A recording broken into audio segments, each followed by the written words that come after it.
o guru do golpe, o Olavo de Carvalho, deu calote lá nos Estados Unidos. Não deu só lá, deu aqui no Brasil, num monte de gente também, mas deu calote lá nos Estados Unidos com os impostos americanos.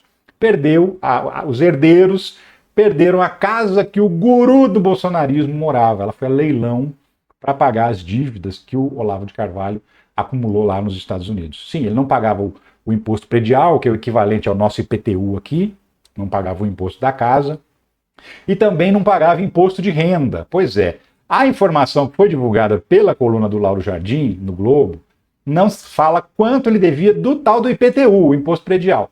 Mas a dívida dele com o imposto de renda, convertido em reais, dá mais ou menos 800 mil reais. Só com o imposto de renda dos Estados Unidos.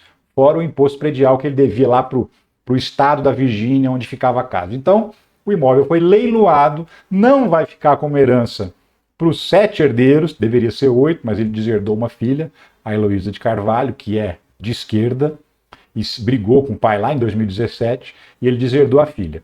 Então, os outros 6 irmãos e a viúva iriam dividir em porcentagens diferentes a herança do Olavo de Carvalho. Só que essa herança está virando poeira. Por quê? Porque tem o processo do Caetano Veloso, só esse processo são quase 3 milhões de reais de indenização. Tem processo do Felipe Neto, tem processo de uma galera que venceu o Olavo de Carvalho na justiça quando ele ainda era vivo, ele não pagou as indenizações devidas, então essas indenizações também vão ser retiradas do espólio dele, que é o que sobrou do patrimônio do Olavo de Carvalho. Tinha lá uma outra casa nos Estados Unidos, no mesmo estado da Virgínia, mas numa outra cidade. Tem os direitos autorais dos livros e dos cursos lá que ele vendia, que estão gravados aí, que deve ter gente vendendo até hoje. Só que esse dinheiro que ia para os herdeiros, aparentemente, não vai. Herança, ele deve milhões de indenizações, diz filha de Olavo Carvalho. Pois é, a Heloísa entregou essa porque ela foi atrás de tentar abrir o inventário do pai, e atrás de saber o patrimônio do pai, para poder verificar se o processo estava andando direitinho. E aí ela descobriu o quê? Um montão de dívidas que o Olavo tinha. Então o patrimônio que ele teria deixado, que não era lá muita coisa, principalmente para um guru do bolsonarismo, esse patrimônio não vai ficar para ninguém, vai ficar para pagar as dívidas que o próprio Olavo fez enquanto era vivo. Olavo de Carvalho, os bens, ganhos e dívidas do guru do Bolsonaro.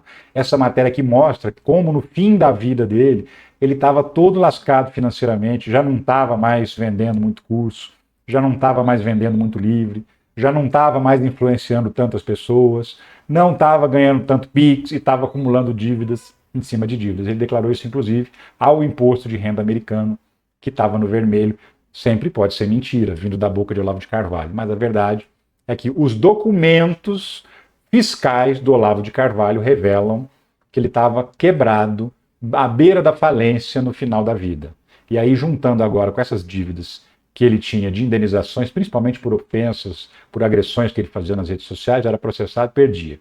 Agora, esse pagamento vai ser feito com base naquilo que sobrou do patrimônio do Olavo de Carvalho. Então, os 7 filhos, 6 filhos e a viúva, porque a 7ª filha não vai ficar com a herança, mas os outros 6 filhos e a viúva, que achavam que ia entrar numa bolada e que iam ficar recebendo direito autoral dos livros, na verdade vão demorar para ver a cor do dinheiro, porque antes vai pagar todas as indenizações que o Olavão tinha, e o Olavão tinha muitas, vou te contar, viu?